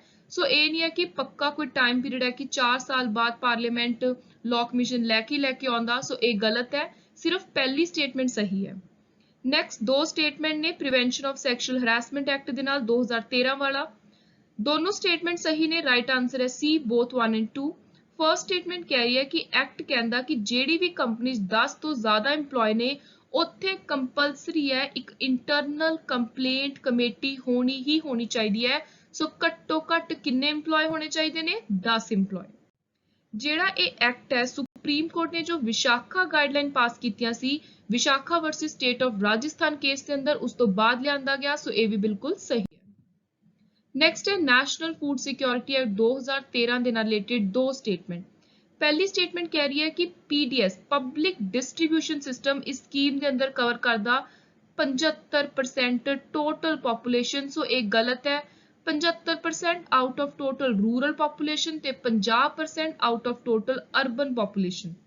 ਇੰਟਰਾ ਸਟੇਟ ਟਰਾਂਸਪੋਰਟੇਸ਼ਨ ਕਾਸਟ ਹੈ ਜਿਹੜੀ ਰਾਸ਼ਨ ਸ਼ਾਪ ਦੇ ਵਿੱਚ ਜੋ ਸਮਾਨ ਪਹੁੰਚਾਇਆ ਜਾਣਾ ਹੈ ਸਭ ਕੁਝ, ਉਹਦਾ ਖਰਚਾ ਸਟੇਟ ਸਰਕਾਰ ਚੱਕਦੀ ਹੈ, ਇਹ ਗਲਤ ਹੈ। ਸੈਂਟਰ ਦੀ ਸਰਕਾਰ ਇੰਟਰਾ ਸਟੇਟ ਟਰਾਂਸਪੋਰਟੇਸ਼ਨ ਦਾ ਖਰਚਾ ਚੱਕਦੀ ਹੈ, ਸੋ ਦੋਨੋਂ ਸਟੇਟਮੈਂਟ ਗਲਤ ਹੋ ਗਈਆਂ, ਰਾਈਟ ਆਨਸਰ ਹੈ ਡੀ। ਨੈਕਸਟ ਹੈ ਯੂਨੀਫਾਰਮ ਸਿਵਲ ਕੋਡ ਜੋ ਨਿਊਜ਼ ਵਿੱਚ ਕਾਫੀ ਸਮੇਂ ਤੋਂ ਚੱਲ ਰਿਹਾ ਹੈ। ਇਹਦੇ ਨਾਲ ਰਿਲੇਟਡ 4 ਸਟੇਟਮੈਂਟਸ ਨੇ, ਸੋ ਇਹਦੇ ਵਿੱਚੋਂ ਪਹਿਲੀਆਂ 3 ਸਟੇਟਮੈਂਟ ਸਹੀ ਨੇ, ਰਾਈਟ ਆਨਸਰ ਹੈ A 1 2 and 3। Uniform civil code ਦੀ ਗੱਲ ਹੁੰਦੀ ਹੈ ਪਾਰਟ 4 ਦੇ ਅੰਦਰ, ਜਿਹੜਾ ਪਾਰਟ ਸੰਵਿਧਾਨ ਦਾ directive principle of state policy ਦੀ ਗੱਲ ਕਰਦਾ ਹੈ। ਕੋਰਟ ਵਿੱਚ ਤੁਸੀਂ ਲਾਗੂ ਨਹੀਂ ਕਰਵਾ ਸਕਦੇ, ਬਿਲਕੁਲ ਸਹੀ ਹੈ, ਨਾ ਫੰਡਾਮੈਂਟਲ ਡਿਊਟੀਜ਼ ਨੂੰ ਨਾ ਡਾਇਰੈਕਟਿਵ ਪ੍ਰਿੰਸੀਪਲ ਨੂੰ, ਸਿਰਫ ਫੰਡਾਮੈਂਟਲ ਰਾਈਟ ਇਨਫੋਰਸੇਬਲ ਨੇ। It is a liberal intellectual principle, ਇਹ ਵੀ ਬਿਲਕੁਲ ਠੀਕ ਹੈ। ਜਿਹੜੇ ਖੁੱਲੀ ਸੋਚ ਰੱਖਣ ਵਾਲੇ ਲੋਕ ਨੇ, ਲਿਬਰਲ ਥਿੰਕਿੰਗ ਵਾਲੇ, ਉਹਨਾਂ ਦੀ ਪਸੰਦ ਹੈ ਯੂਨੀਫਾਰਮ ਸਿਵਲ ਕੋਡ ਕਿ ਧਰਮ ਤੋਂ ਜਾਤ ਪਾਤ ਤੋਂ ਉੱਪਰ ਉੱਠ ਕੇ ਸਾਰਿਆਂ ਦੇ ਲਈ ਇੱਕ ਸਿਵਲ ਕਾਨੂੰਨ ਹੋਣਾ ਚਾਹੀਦਾ ਹੈ। चौथी स्टेटमेंट गलत है क्योंकि आप ऑलरेडी दूसरी स्टेटमेंट विच ही ਇਹਦੇ opposite ਨੂੰ सही कह चुके हैं, सो ये इनफोर्सेबल नहीं है, राइट आंसर हो गया ए। नेक्स्ट है लोकपाल ਦੇ ਨਾਲ ਰਿਲੇਟਡ स्टेटमेंट, सो ਇਹਦੇ ਵਿੱਚੋਂ ਸਿਰਫ ਤੀਜੀ स्टेटमेंट सही है। It found mention in first administrative reform commission back in 1966, so option 3 is the right answer। Patent ਦੇ ਨਾਲ ਲੈ ਕੇ 3 स्टेटमेंट ने, ਆਪਾਂ ਨੇ ਦੱਸਣਾ ਕਿਹੜੀ स्टेटमेंट सही है। सो उरे जे आपां गल करिए तां सिर्फ जिहड़ी सैकेंड स्टेटमेंट है ये सही है। सैकेंड स्टेटमेंट कह रही है कि दोनों भारतीय ते फॉरेन एप्लीकेंट्स फाइल कर सकते हैं पेटेंट दे लई पेटेंट एक्ट 1970 दे अंदर। तीजी स्टेटमेंट गलत है क्योंकि जदों किसी नूं प्रोडक्ट नूं पेटेंट करवाउणा हुंदा, कोई तुहाडी खुद दी कार्ड है, खोज है, तुसीं ਉਹਦੇ ਉੱਤੇ अपना पेटेंट करवाउणा चाहुंदे हो, अपना तुसीं एक नाम करवाउणा चाहुंदे हो, तां ਉਹਦੀ ਜਿਹੜੀ पेटेंट दी टर्म है वो हुंदी है 20 साल दी, so option B is the right answer. ते उरे जिहड़ी first statement ministry of corporate affair लिखिया ये गलत है क्योंकि ਇਹਦੀ जगह ते आना चाहिए ministry of commerce and industry. Next है FCRA foreign contribution regulation act, and this is very very important for exam, काफी समय तो चर्चा दे विच एक्ट। It regulates the acceptance and utilisation of foreign contribution or foreign hospitality by certain individual or association or companies। ਜ਼ਿਆਦਾਤਰ ਇਹ ਉਹਨਾਂ ਲਈ ਰੈਗੂਲੇਸ਼ਨ ਲਿਆਂਦੀ ਗਈ ਹੈ ਜਿਹੜੇ ਕੋਈ NGOs ਦੇ ਵਿੱਚ ਗਲਤ ਤਰੀਕੇ ਨਾਲ ਬਾਹਰੋਂ ਫੋਰਨ ਤੋਂ ਕੰਟਰੀਬਿਊਸ਼ਨ ਕਰਵਾਉਂਦੇ ਨੇ, ਆਪਣੀਆਂ ਇਸ ਤਰੀਕੇ ਦੇ ਨਾਲ ਸੰਸਥਾਵਾਂ ਚਲਾਉਂਦੇ ਨੇ, ਸੋ ਦੈਟ ਉਹਨਾਂ ਜਿਹੜਾ ਬਲੈਕ ਮਨੀ ਹੈ ਉਹ ਕਿਸੇ ਦੀ ਨਜ਼ਰ ਵਿੱਚ ਨਾ ਆਵੇ। ਸੋ ਪਹਿਲੀ ਸਟੇਟਮੈਂਟ ਸਹੀ ਹੈ, ਦੂਜੀ ਸਟੇਟਮੈਂਟ ਗਲਤ ਹੈ ਤੇ ਕੁਐਸਚਨ ਦਾ ਰਾਈਟ ਆਨਸਰ ਹੈ ਆਪਸ਼ਨ ਏ। ਸੋ ਦੂਜੀ ਸਟੇਟਮੈਂਟ 'ਚ ਕੀ ਹੈ कि FCRA ਅਲਾਉ ਕਰਦੀ ਹੈ ਕਿ ਕੋਈ ਵੀ ਭਾਰਤੀय 1 ਲੱਖ ਤੱਕ ਦਾ ਪੈਸਾ ਆਪਣੇ ਰਿਲੇਟਿਵ ਤੋਂ ਜੋ ਬਾਹਰ ਰਹਿੰਦੇ ਨੇ ਬਿਨਾਂ ਕਿਸੇ ਅਥਾਰਟੀ ਨੂੰ ਇਨਫੋਰਮ ਕਰੇ ਮੰਗਵਾ ਸਕਦੇ ਨੇ। ਸੋ ਉਰੇ 1 ਲੱਖ ਅਮਾਉਂਟ ਗਲਤ ਹੈ ਕਿਉਂਕਿ ਕੋਈ ਵੀ ਭਾਰਤ ਦਾ ਸਿਟੀਜ਼ਨ ਹੈ ਜਿਹੜਾ ਇੰਡੀਅਨ ਹੈ ਉਹ ਆਪਣੇ ਬਾਹਰ ਰਹਿੰਦੇ ਹੋਏ ਰਿਸ਼ਤੇਦਾਰ ਤੋਂ 10 ਲੱਖ ਤੱਕ ਦਾ ਪੈਸਾ ਮੰਗਵਾ ਸਕਦਾ ਹੈ ਬਿਨਾਂ ਅਥਾਰਟੀ ਨੂੰ ਇਨਫੋਰਮ ਕਰੇ 1 ਸਾਲ ਦੇ ਅੰਦਰ। ਸੋ ਇੱਕ ਵਾਰੀ ਦੇ ਵਿੱਚ ਨਹੀਂ, ਪੂਰੇ 1 ਸਾਲ ਦੇ ਅੰਦਰ ਤੁਸੀਂ ਬਾਹਰ ਬੈਠੇ ਆਪਣੇ ਕਿਸੇ ਰਿਸ਼ਤੇਦਾਰ ਤੋਂ 10 ਲੱਖ ਤੱਕ ਦਾ ਪੈਸਾ ਲੈ ਸਕਦੇ ਹੋ। ਅਗਲਾ ਹੈ ਇਨਵਾਇਰਨਮੈਂਟ ਪ੍ਰੋਟੈਕਸ਼ਨ ਐਕਟ 1986 ਦੇ ਨਾਲ ਰਿਲੇਟਡ 3 ਸਟੇਟਮੈਂਟਸ। ਸੋ ਇਹਦੇ ਵਿੱਚੋਂ ਜਿਹੜੀ ਦੂਜੀ ਸਟੇਟਮੈਂਟ ਹੈ ਇਹ ਗਲਤ ਹੈ, ਪਹਿਲੀ ਤੇ ਤੀਜੀ ਸਟੇਟਮੈਂਟ ਸਹੀ ਹੈ। ਰਾਈਟ ਆਂਸਰ ਹੈ D. Act empowers central government to lay down standard for quality of environment. Act also provide for coordination of activities of various state authorities established under Water Act and Air Act. Next है IT Act 2000। सो ਇਹਦੇ ਨਾਲ related ਜਿਹੜੀ ਪਹਿਲੀ ਤੇ ਦੂਜੀ statement ਹੈ ਬਿਲਕੁਲ ਸਹੀ ਹੈ, ਤੀਜੀ ਸਟੇਟਮੈਂਟ ਗਲਤ ਹੈ। ਉਰੇ ਕਿਹਾ ਜਾ ਰਿਹਾ ਹੈ ਕਿ ਇੰਟਰਮੀਡੀਏਰੀ ਦੀ ਕੋਈ ਡੈਫੀਨੇਸ਼ਨ ਹੀ ਨਹੀਂ ਐਕਟ ਦੇ ਅੰਦਰ, ਜਦ ਕਿ ਸੈਕਸ਼ਨ 2 ਕਲੌਜ਼ W ਦੇ ਅੰਦਰ ਇੰਟਰਮੀਡੀਏਟ ਨੂੰ ਡਿਫਾਈਨ ਕੀਤਾ ਹੋਇਆ ਹੈ। ਸੋ ਤੀਜੀ ਸਟੇਟਮੈਂਟ ਗਲਤ ਹੈ, ਪਹਿਲੀ ਤੇ ਦੂਜੀ ਸਹੀ ਹੈ। ਰਾਈਟ ਆਂਸਰ ਹੈ A। The Act covers all intermediaries who play a role in the use of computer resource electronic record. Section 69 of the Act confer power on both central state government to issue direction to intercept, monitor or decrypt any information generated. Next, bail ਨੂੰ ਲੈ ਕੇ ਤਿੰਨ statement ਨੇ, ਸੋ ਇਹਦੇ ਵਿੱਚੋਂ ਸਿਰਫ ਪਹਿਲੀ ਤੇ ਤੀਜੀ ਸਟੇਟਮੈਂਟ ਸਹੀ ਹੈ। ਰਾਈਟ ਆਂਸਰ ਹੈ C। CRPC ਡਿਫਾਈਨ ਕਰਦਾ ਹੈ ਕਿ ਬੇਲੇਬਲ ਆਫੈਂਸ ਕਿਹੜਾ ਹੋਊਗਾ, ਨॉन ਬੇਲੇਬਲ। ਸੋ ਜਿੱਥੇ ਤੁਹਾਨੂੰ ਬੇਲ ਮਿਲੂਗੀ, ਜਿੱਥੇ ਬੇਲ ਨਹੀਂ ਮਿਲੂਗੀ, ਹਰ ਚੀਜ਼ ਦਾ ਜਵਾਬ ਕੋਡ ਆਫ ਕ੍ਰਿਮੀਨਲ ਪ੍ਰੋਸੀਜਰ 1973 ਦੇ ਅੰਦਰ ਹੈ। ਬੇਲੇਬਲ ਆਫੈਂਸ ਦਾ ਮਤਲਬ ਉਹ ਆਫੈਂਸ ਹੈ ਜਿਹੜੇ ਕੋਡ ਦੇ ਕ੍ਰਿਮੀਨਲ ਪ੍ਰੋਸੀਜਰ ਕੋਡ ਦੇ ਪਹਿਲੇ ਸ਼ਡਿਊਲ ਦੇ ਅੰਦਰ ਜਿਨ੍ਹਾਂ ਦੀ ਲਿਸਟ ਦਿੱਤੀ ਹੋਈ ਹੈ। ਸੋ ਫਰਸਟ ਤੇ ਥਰਡ ਆਪਸ਼ਨ ਸਹੀ। ਨੈਕਸਟ ਹੈ UAPA ਐਕਟ ਨੂੰ ਲੈ ਕੇ ਦੋ ਸਟੇਟਮੈਂਟ। ਅਨਲॉफुल ਐਕਟੀਵਿਟੀ ਪ੍ਰੀਵੈਂਸ਼ਨ ਐਕਟ, ਇਹਦੇ ਅੰਦਰ ਜੋ ਆਪਣੇ ਦੇਸ਼ ਨਾਲ ਕੋਈ ਗੱਦਾਰੀ ਕਰੇ ਜਾਂ ਕੋਈ ਟੈਰੋਰਿਜ਼ਮ ਦਾ ਮਾਮਲਾ ਆਉਂਦਾ ਹੈ, ਦੇਸ਼ ਧਰੋਹ ਦਾ, ਸੋ ਉਹ ਸਾਰੇ ਕੇਸਿਸ ਹੈਂਡਲ ਕੀਤੇ ਜਾਂਦੇ ਨੇ। ਸੋ ਪਹਿਲੀ ਸਟੇਟਮੈਂਟ ਕਹਿ ਰਹੀ ਹੈ it is applicable even if the offense is committed outside India but applies to Indian citizen only. So this is wrong. ਕੱਲੇ ਭਾਰਤੀ ਨਾਗਰਿਕਾਂ ਤੇ ਅਪਲਾਈ ਹੁੰਦਾ ਹੈ, ਇਹ ਗਲਤ ਹੈ। ਜੋ ਕੋਈ ਵੀ ਭਾਰਤ ਵਿੱਚ ਗਲਤ ਤਰੀਕੇ ਦੀ ਕੋਈ ਦੇਸ਼ ਨੂੰ ਹਿਲਾਉਣ ਲਈ ਜਾਂ ਦੇਸ਼ ਦੀ ਸਰਕਾਰ ਦੇ ਵਿਰੁੱਧ ਐਕਟੀਵਿਟੀ ਕਰਦਾ, ਚਾਹੇ ਉਹ ਭਾਰਤ ਦਾ ਨਾਗਰਿਕ ਹੈ, ਚਾਹੇ ਉਹ ਕਿਸੇ ਹੋਰ ਦੇਸ਼ ਦਾ ਨਾਗਰਿਕ ਹੈ, UAPA ਉਹਦੇ ਉੱਤੇ ਅਪਲਾਈ ਹੁੰਦਾ ਹੈ। Accused is eligible for default bail ਜੇ ਇਨਵੈਸਟੀਗੇਸ਼ਨ 180 ਦਿਨਾਂ ਦੇ ਅੰਦਰ ਕੰਪਲੀਟ ਨਾ ਹੋਵੇ। ਇਹ ਬਿਲਕੁਲ ਗਲਤ ਹੈ, ਅਥਾਰਟੀਜ਼ ਦੀ ਮਰਜ਼ੀ ਹੈ, ਕੋਰਟ ਨੇ ਦੇਖਣਾ ਕਿ ਡਿਫਾਲਟ ਬੇਲ ਮਿਲਣੀ ਚਾਹੀਦੀ ਹੈ ਜਾਂ ਫਿਰ ਨਹੀਂ। So option D, neither one not two. ਅੱਗੇ ਤਿੰਨ ਸਟੇਟਮੈਂਟਸ ਨੇ ਅਬੋਰਸ਼ਨ ਲਾਅ ਦੇ ਨਾਲ ਰਿਲੇਟਡ, ਸੋ ਇਹਦੇ ਵਿੱਚੋਂ ਸਿਰਫ ਦੂਜੀ ਸਟੇਟਮੈਂਟ ਸਹੀ ਹੈ। Certain section in IPC criminalize voluntary miscarriage। ਜੇ ਕੋਈ ਆਪਣੀ ਮਰਜ਼ੀ ਦੇ ਨਾਲ ਮਿਸਕੈਰੇਜ ਕਰਵਾ ਰਿਹਾ ਹੈ ਤਾਂ ਇੰਡੀਅਨ ਪੀਨਲ ਕੋਡ ਦੇ ਕੁਝ ਸੈਕਸ਼ਨ ਹੈ ਜਿਹੜੇ ਉਹਨੂੰ ਕ੍ਰਿਮੀਨਲਾਈਜ਼ ਕਰਦੇ ਨੇ। ਇਹ ਬਿਲਕੁਲ ਸਹੀ ਹੈ। ਰਾਈਟ ਆਂਸਰ ਹੈ B।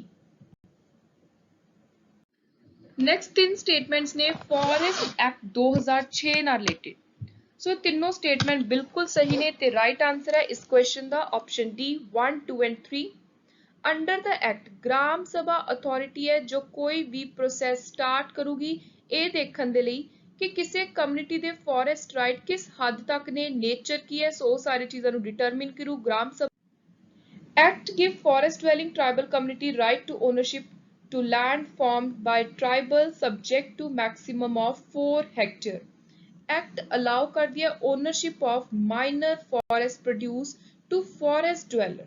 So तीनों statement सही ने, right answer है D। ਭਾਰਤ ਦੇ ਅੰਦਰ ਜਿਹੜੀ ਪਾਰਲੀਮੈਂਟ ਹੈ ਉਹਨੂੰ ਬਹੁਤ ਸਾਰੀਆਂ ਪਾਵਰ ਦਿੱਤੀਆਂ ਗਈਆਂ ਨੇ to make laws on contempt of court, ਬਿਲਕੁਲ ਸਹੀ ਹੈ। Contempt of Courts Act 1971 define ਕਰਦਾ ਕਿ ਜੇ ਕੋਈ ਕੋਰਟ ਦੀ ਕੰਟੈਂਪਟ ਦਾ ਮਤਲਬ ਹੈ ਕਿ ਜੇ ਕੋਈ ਕੋਰਟ ਦੇ ਆਰਡਰ ਨੂੰ ਨਾ ਮੰਨੇ, ਗੱਲ ਨੂੰ ਨਾ ਮੰਨੇ, ਕੋਰਟ ਦੀ ਬੇਇੱਜ਼ਤੀ ਕਰਨ ਦੀ ਕੋਸ਼ਿਸ਼ ਕਰੇ ਡਾਇਰੈਕਟਲੀ ਇਨਡਾਇਰੈਕਟਲੀ, ਤਾਂ ਉਹਨੂੰ ਕੰਟੈਂਪਟ ਕਿਹਾ ਜਾਂਦਾ ਹੈ। ਸੋ 1971 ਦੇ ਐਕਟ ਦੇ ਅਨੁਸਾਰ ਕੰਟੈਂਪਟ ਸਿਵਲ ਵੀ ਹੋ ਸਕਦਾ ਹੈ, ਕ੍ਰਿਮੀਨਲ ਵੀ ਹੋ ਸਕਦਾ ਹੈ। ਕ੍ਰਿਮੀਨਲ ਕੰਟੈਂਪਟ ਉਦੋਂ ਇਨਵੋਕ ਕੀਤਾ ਜਾਂਦਾ ਹੈ ਜਦੋਂ ਕੋਈ ਐਕਟ ਜਸਟਿਸ, ਇਨਸਾਫ ਦਿਵਾਉਣ ਦੀ ਵਿੱਚ ਰੁਕਾਵਟ ਪੈਦਾ ਕਰੇ। ਸੋ ਤਿੰਨੋਂ statement contempt of court act ਨੂੰ ਲੈ ਕੇ ਸਹੀ ਨੇ। ਰਾਈਟ ਆਂਸਰ ਹੈ ਡੀ। ਨੈਕਸਟ ਹੈ prevention of money laundering act 2002। ਇਹਦੇ ਨਾਲ ਰਿਲੇਟਡ ਤਿੰਨ ਸਟੇਟਮੈਂਟਸ ਨੇ, ਇਹਦੇ ਵਿੱਚੋਂ ਦੂਜੀ ਤੇ ਤੀਜੀ ਸਟੇਟਮੈਂਟ ਸਹੀ ਹੈ। ਰਾਈਟ ਆਂਸਰ ਹੈ ਡੀ। ਐਡਜੂਡੀਕੇਟਿੰਗ ਅਥਾਰਟੀ ਜੋ ਡਿਸੀਜਨ ਲੈਂਦੀ ਹੈ ਉਹਨੂੰ ਸੈਂਟਰ ਦੀ ਸਰਕਾਰ ਅਪਾਇੰਟ ਕਰਦੀ ਹੈ ਤੇ ਪ੍ਰੋਸੀਜਰ ਜੋ ਉਹਨੇ ਫੋਲੋ ਕਰਨਾ ਹੁੰਦਾ ਹੈ ਉਹ ਹੁੰਦਾ ਕੋਡ ਆਫ ਸਿਵਲ ਪ੍ਰੋਸੀਜਰ 1908 ਦੇ ਅਨੁਸਾਰ। ਐਡਜੂਡੀਕੇਟਿੰਗ ਅਥਾਰਟੀ ਦੇ ਡਿਸੀਜਨ ਤੋਂ ਜੇ ਕੋਈ ਖੁਸ਼ ਨਹੀਂ ਹੈ ਤਾਂ ਉਹਦੀ ਅਪੀਲ ਸਿਰਫ ਔਰ ਸਿਰਫ ਸੁਪਰੀਮ ਕੋਰਟ ਵਿੱਚ ਜਾ ਸਕਦੀ ਹੈ। So orders of adjudicating authority can be appealed only in Supreme Court. ਅੱਗੇ ਹੈ ਕੰਪਨੀਜ਼ ਐਕਟ ਨਾਲ ਰਿਲੇਟਡ ਦੋ statement. As per companies act 1956 section 25 similar to what is defined under section 8 companies act 2013 section 25 company is prohibited from payment of any dividend to its member। ਸੋ ਪਹਿਲੀ statement ਕਹਿ ਰਹੀ ਹੈ ਕਿ ਜੋ 1956 ਵਾਲੇ act ਦਾ section 25 ਹੈ ਉਹ ਨਵੇਂ ਐਕਟ ਦਾ ਸੈਕਸ਼ਨ 8 ਹੈ। ਬਿਲਕੁਲ ਸਹੀ ਹੈ। ਸੈਕਸ਼ਨ 25 ਗੱਲ ਕੀ ਕਰਦਾ ਹੈ? 1956 ਵਾਲਾ ਸੈਕਸ਼ਨ 25 ਕਹਿੰਦਾ ਕਿ ਕੁਝ ਮੈਂਬਰਸ ਨੂੰ ਡਿਵੀਡੈਂਡ ਦੇਣ ਤੋਂ ਮਨਾਹੀ ਹੈ ਕੰਪਨੀਆਂ ਨੂੰ। ਸੇ ਬਿਲਕੁਲ ਸਹੀ ਹੈ। ਰਾਈਟ ਆਂਸਰ ਹੈ ਸੀ ਬੋਥ 1 ਐਂਡ। ਅੱਗੇ ਆ ਗਿਆ JJ act, juvenile justice care and protection of children act 2015। ਸੋ ਇਹਨੂੰ ਲੈ ਕੇ ਸਿਰਫ ਸੈਕਸ਼ਨ ਸਟੇਟਮੈਂਟ 2 ਹੈ ਇਹ ਸਹੀ ਹੈ। ਐਕਟ ਸਟ੍ਰੀਮਲਾਈਨਡ ਅਡਾਪਸ਼ਨ ਪ੍ਰੋਸੀਜਰ, ਜਿਹੜਾ ਨਵਾਂ ਅਮੈਂਡਡ ਐਕਟ ਆਇਆ ਇਹਦੇ ਵਿੱਚ ਪ੍ਰੋਪਰ ਦੱਸਿਆ ਹੋਇਆ ਕਿ ਔਰਫਨਸ ਦੀ, ਅਬੈਂਡਨਡ, ਸਰੈਂਡਰ ਚਿਲਡਰਨ ਦੀ ਅਡਾਪਸ਼ਨ ਦੇ ਲਈ ਕੀ ਪ੍ਰੋਸੀਜਰ ਹੋਣਾ ਚਾਹੀਦਾ ਹੈ। ਸੋ ਅਡਾਪਸ਼ਨ ਰੂਲਸ ਵਿੱਚ ਐਡ ਕੀਤੇ ਨੇ। ਆਪਸ਼ਨ ਬੀ ਸਹੀ ਹੈ। ਅੱਗੇ ਆ ਗਿਆ weapon of mass destruction and ਦੇ delivery system prohibition of unlawful activity amendment bill 2022। ਇਸ ਬਿੱਲ ਨੂੰ ਲੈ ਕੇ ਸਿਰਫ ਦੂਜੀ ਸਟੇਟਮੈਂਟ ਸਹੀ ਹੈ। ਰਾਈਟ ਆਂਸਰ ਹੈ B 2 ਓਨਲੀ। ਜਿਹੜੇ ਵੈਪਨ ਹੁੰਦੇ ਨੇ ਮਾਸ ਡਿਸਟਰਕਸ਼ਨ ਦੇ, ਜਿਹੜੇ ਬਹੁਤ ਵੱਡੇ ਲੈਵਲ ਤੇ ਤਬਾਹੀ ਕਰਨ, ਉਹ ਬਾਇਓਲੋਜੀਕਲ ਤੇ ਨਿਊਕਲੀਅਰ ਵੈਪਨ ਹੁੰਦੇ ਨੇ, ਨਾਲ ਉਹਨਾਂ ਦੇ ਕੈਮੀਕਲ ਵੈਪਨ ਵੀ ਹੋ ਸਕਦੇ ਨੇ। Next is mineral conservation development amendment rule 2021। ਇਹਨਾਂ ਰੂਲਸ ਨੂੰ ਲੈ ਕੇ ਸਿਰਫ ਤੀਜੀ ਸਟੇਟਮੈਂਟ ਸਹੀ ਹੈ। ਰਾਈਟ ਆਂਸਰ ਹੈ ਡੀ। ਸਟੇਟ ਗਵਰਨਮੈਂਟ ਦੇ ਐਡੀਸ਼ਨਲੀ ਜਿਹੜੀ IBM ਹੈ ਉਹਦੇ ਕੋਲ ਵੀ ਪਾਵਰ ਹੈ ਕਿ ਉਹ ਐਕਸ਼ਨ ਲੈ ਸਕਦੇ ਆ ਜੇ ਕੋਈ ਆਪਣੀ ਮੰਥਲੀ ਐਨੂਅਲ ਰਿਟਰਨ ਨੂੰ ਲੈ ਕੇ ਗਲਤ ਇਨਫੋਰਮੇਸ਼ਨ ਦੇ ਰਿਹਾ ਸਰਕਾਰ ਨੂੰ। ਅਗਲਾ ਹੈ 에ਅਰਪੋਰਟ ਇਕਨੋਮਿਕ ਰੈਗੂਲੇਟਰੀ ਅਥਾਰਟੀ ਐਰਾ। ਇਹਦੇ ਨਾਲ ਰਿਲੇਟਡ ਦੋ ਸਟੇਟਮੈਂਟ ਨੇ। ਸੋ ਉਹਦੇ ਸਿਰਫ ਪਹਿਲੀ ਸਟੇਟਮੈਂਟ ਸਹੀ ਹੈ। ਜਿਹੜੀ ਇਹ ਅਥਾਰਟੀ ਹੈ ਰਿਸਪੌਂਸਿਬਲ ਹੈ ਫॉर ਰੈਗੂਲੇਟਿੰਗ ਟੈਰਿਫ, ਟੈਕਸ ਤੇ ਹੋਰ ਖਰਚਾ ਜੋ ਵੀ ਮੇਜਰ 에ਅਰਪੋਰਟਸ ਦਾ ਹੁੰਦਾ ਹੈ। ਸੋ option 1 is the right answer. Next last ਵਿੱਚ ਹੈ ਮੈਟਰਨਿਟੀ ਬੈਨੀਫਿਟ ਅਮੈਂਡਮੈਂਟ ਐਕਟ 2017। ਸੋ ਇਹਨੂੰ ਲੈ ਕੇ ਤਿੰਨ ਸਟੇਟਮੈਂਟਸ ਨੇ, ਆਪਾਂ ਨੇ ਦੱਸਣਾ ਹੈ ਕਿ ਕਿਹੜੀ ਸਟੇਟਮੈਂਟ ਸਹੀ ਹੈ। ਸੋ ਇਹ ਤਿੰਨੋਂ ਹੀ ਸਟੇਟਮੈਂਟ ਸਹੀ ਨੇ। ਪਹਿਲੀ ਸਟੇਟਮੈਂਟ ਕਹਿ ਰਹੀ ਹੈ ਕਿ ਇਹ ਐਕਟ ਉੱਥੇ ਅਪਲਾਈ ਹੋਊਗਾ ਜਿੱਥੇ 10 ਜਾਂ 10 ਤੋਂ ਜ਼ਿਆਦਾ EMPLOYEES ਨੇ। ਮੈਟਰਨਿਟੀ ਬੈਨੀਫਿਟ ਦੇ ਰੂਲਸ ਤੁਹਾਨੂੰ ਅਪਲਾਈ ਹੋਣਗੇ, ਮਿਲਣਗੇ ਬੈਨੀਫਿਟ। ਕੋਈ ਵੀ ਪ੍ਰੈਗਨੈਂਟ ਵਰਕਿੰਗ ਵਿਮਨ ਹੈ ਉਹਨੂੰ 26 ਹਫ਼ਤੇ ਤੱਕ ਦੀ ਪੇਡ ਲੀਵ ਮਿਲੂਗੀ। ਪਹਿਲਾ ਟਾਈਮ ਪੀਰੀਅਡ ਸੀ 12, ਇਹਨੂੰ ਹੁਣ ਵਧਾ ਕੇ 2017 ਚ ਕਰਤਾ 26 ਹਫ਼ਤੇ। There is a provision for maternity leave for adopting ਤੇ commissioning mother, ਚਾਹੇ ਕੋਈ ਪਲਾਨਿੰਗ ਕਰ ਰਿਹਾ ਕੋਈ ਅਡਾਪਟ ਕਰ ਰਿਹਾ ਉਹਨਾਂ ਨੂੰ ਵੀ maternity leave ਮਿਲੂਗੀ। So option C is the right answer. So that's all for today's important lecture. Thank you and good luck.